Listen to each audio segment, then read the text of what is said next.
Constant আছে মানে তাপমাত্রা যখন ধ্রুবক সেক্ষেত্রে যে প্রেসার কি হচ্ছে না ভলিউমের ব্যস্তানুপাতে ইনভার্সলি প্রপোর্শনাল। মানে আমার যদি প্রেসার বাড়ে তাহলে ভলিউম কমবে। ওকে, সেখান থেকে আমরা ম্যাথমেটিক্যালি আসতে পারি কি না PV কনস্ট্যান্ট, সেখান থেকে আসতে পারি কি P1 V1 মানে একই যে আমার প্রেসার এবং ভলিউমের গুণফল।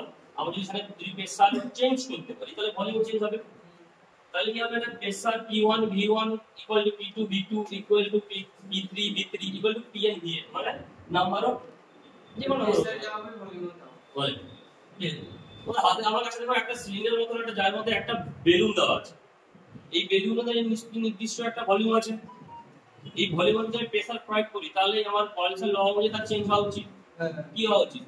তো এই প্রেসার বাড়ে কমবে না বাড়বে? কমবে। তাহলে আমি জাস্ট এটাকে আটকে দিলাম, আটকে দিলে প্রয়োজন চাপ তোমাকে দিতে হবে কোথা থেকে? আটা কমেছে আচ্ছা, তাহলে মলিকুলার ল মানলো, প্রেসার প্রয়োগ করেছি তার আয়তন কমেছে। আমি যখন প্রেসার ইউজ করি আগে পড়েছিলাম চলে আসে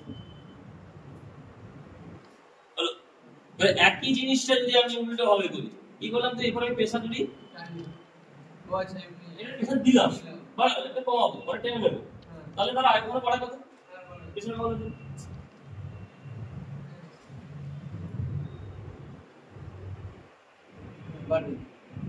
বুঝেছো?